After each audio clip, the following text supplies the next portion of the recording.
जनाब स्पीकर साहब, अगरचे आज ईवान थोड़ा सा इजी फील कर रहा है, लेकिन पूरे मुल्क में एक गूंज है और वो ये है कि एक तूफान बर्पा होने वाला है और वफाक सूबों पे इस मरतबा हमलावर होने लगा है। ये बहुत बड़ी बदकिस्मती है कि जब वफाक बनती है और लोग अपने ईवान में अपनी सीटों को संभालते हैं तो वफाक की जिम्मेदारी बनती है कि इकाइयों को मजबूत करे बजाय इसके केस को कमज़ोर करे।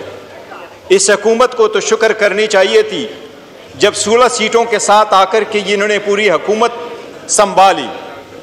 जिस तरह लोग कहते हैं इनको तो शुक्र करनी चाहिए थे कि अपनी सीटों पे बैठ गए, वरना जिस तरह गालिब कहता है वरना शहर में गालिब की आबरू क्या है। इनके पले तो ना आवाम का मैंडेट है, ना आवाम का सपोर्ट है, ना आवाम का एतमाद है और न इनके पास आईनी कानूनी कोई भी जवाज और जस्टिफिकेशन और अथॉरिटी है कि आइन में तरमीम कर ले।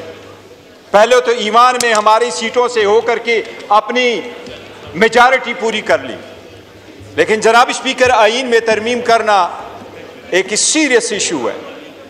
आइन में जब तरमीम हुआ करती है तो सारी दुनिया तरमीम करती है। आइन कोई सहीफा नहीं है कि इसमें आप तरमीम न करें, लेकिन दुनिया में जब भी तरमीम होती है तो वो कंसेंसस से होता है और उन चीज़ों पे तरमीम आती है जिसमें कौम की ज़रूरत हो।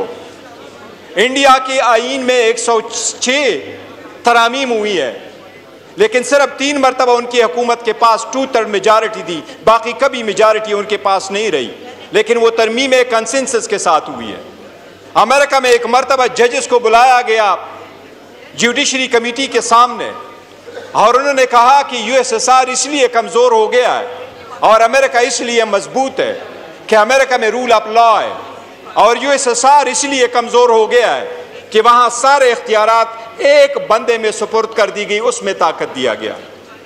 जनाब स्पीकर, जब 18वीं तरमीम हुई कंसेंसस के साथ, यूनिटी के साथ, पूरे कौम के साथ, सारे इदारे आपने डिवॉल्व कर लिए हैं सारे इकाइयों पे, उसको पूरे दुनिया ने माना, पार्लियामान ने माना, उस पे लोगों ने सेलिब्रेट किया। 101 आर्टिकल में आपने चेंजेस की। 26वीं तरमीम में जिस वक्त आप आए, आप 56 अमेंडमेंट के साथ आए, 56 को रिड्यूस करके 25 अमेंडमेंट्स पे आप आए। 25 आर्टिकल में आप अमेंडमेंट करना चाह रहे थे और उसमें से फिर आप 18 पे आए और 18 में हुकूमत की जो अमेंडमेंट्स थी उनमें 4 आर्टिकल पे हमें शदीद इख्तिलाफ था और उनमें से इनकी कॉन्स्टिट्यूशनल बेंच, जजेस की मुद्दत मुलाजिमत और इलेक्शन कमीशन को दवाम बख्शना, ये बड़ा इस पर हमें एतराज़ था। जनाब स्पीकर, उस वक्त भी इस वक्त आपने जो चीज़ें 26वीं तरमीम में आपसे रह गई थी आप उसको तसलसल देना चाह रहे थे। ये इस बात का सबूत था कि 26वीं तरमीम पास करते हुए वो अमेंडमेंट्स आपने समझा था कि वो आईन कानून के खिलाफ है, वो वफाक के तकद्दुस के खिलाफ है, वो जो तरामीम आप लाना चाह रहे थे। उस वक्त आपने अटैक कर लिया था अदलिया पे, इस वक्त आप पूरे वफाक को खतरे में डाल रहे हैं।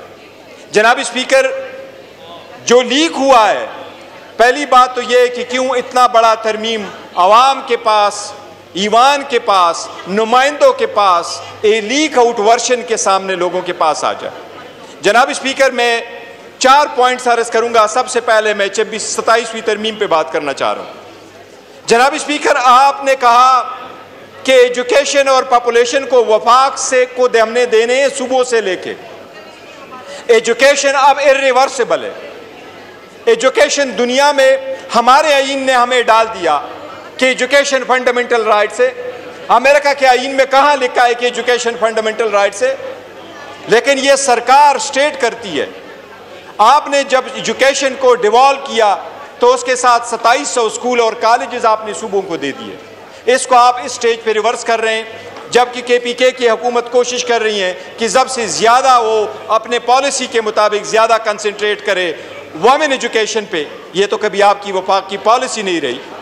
आप अभी पॉपुलेशन वापस लेना चाह रहे हैं सूबों से, और पॉपुलेशन आप लेना चाह रहे हैं जबकि सूबों के साथ आपका पॉपुलेशन, इसके लाइट सर्विसेज और सोशल सर्विसेज ऑलरेडी जा चुके हैं। जनाब स्पीकर, सबसे सीरियस इशू है नेशनल फाइनेंस अवार्ड का।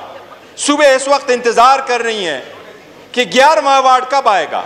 आज तक 7वां अवार्ड जो है वो एक्सटेंशन से चला आ रहा है, जो 2009 में था। 2010 में 18वीं तरमीम के मुताबिक उसको रिविजिट होना था, वो नहीं हो सका।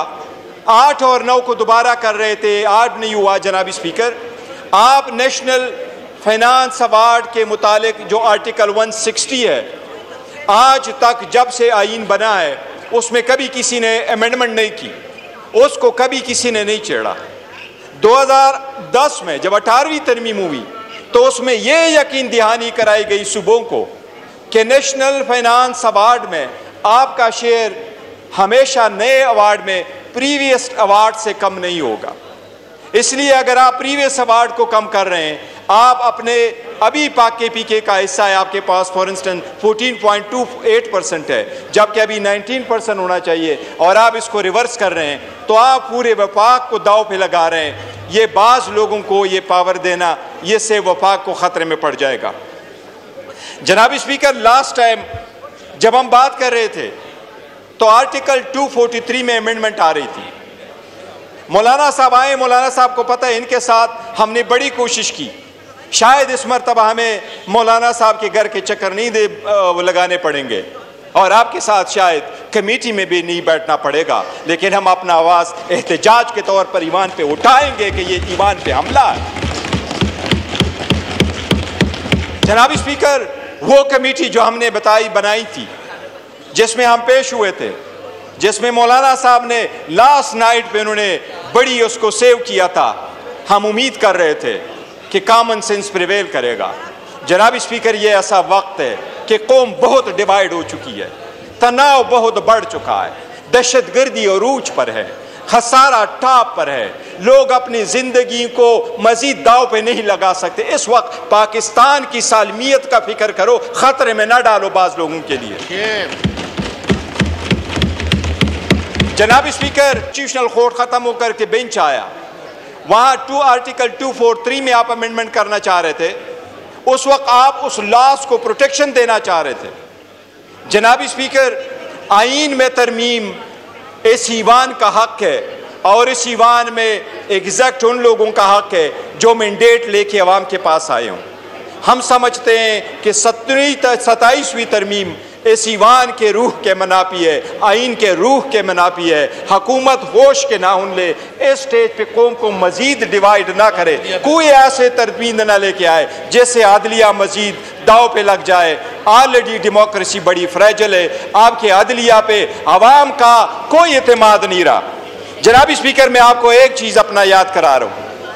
जिस वक्त यहाँ तरमीम की जा रही थी, आपके वज़रा ने यहाँ में ये कहा कि हम तरमीम कर रहे हैं, बेंच हम लेके आ रहे हैं। उन्होंने कहा हम जजेस की तादाद बढ़ा रहे हैं। मैंने उस वक्त भी आपको कहा था कि पाकिस्तान में हमारे पास जो जजेस की तादाद, मैंने आपको कंपेयर करा के बताया था कि इंडिया में 28 वहाँ स्टेट से, उनमें 25 हाई कोर्ट से, 1114 उनके केसेस जो जजेस थे हाई कोर्ट के जजेस, लेकिन सुप्रीम कोर्ट के सिर्फ 33 जजेस थे। मैंने आपको उस वक्त कहा, ये मेरे पास 16 सितंबर 2024 का डेटा है। मैंने इस ईवान के सामने रखा कि 16 सितंबर 12 बजे सुप्रीम कोर्ट के पास पेंडिंग केसेस की तादाद 55,000 थी। आज जनाब स्पीकर, एक साल बाद सुप्रीम कोर्ट में 56,000 केसेस की पेंडेंसी है। कहां गए आपके सीनियर जजेस? कौन से प्रोग्रेस आपने दिखाया? वो प्रोग्रेस आपने नहीं दिखाना था, अवाम की खातिर आपने नहीं करना था। आपने कोर्ट में एक बेंच बनाना था जो आपकी मर्जी के फैसलों के लिए आप इस्तेमाल करें। जनाब स्पीकर, इस ईवान में बहुत सारे लोग आए। जब इस ईवान में एंटर होता हूं तो उस पे बड़े सारी दीवारों पे बड़े नाम देखता हूं। इस ईवान में चारों सूबों में और इस ईवान में हर इलेक्शन के बाद तकरीबन 1000 बंदा आता है। 800 टू बी प्रिसाइज 859 कंस्टिट्यूएंसीज है। जनाब स्पीकर, हजारों लोग आए, हजारों चले गए।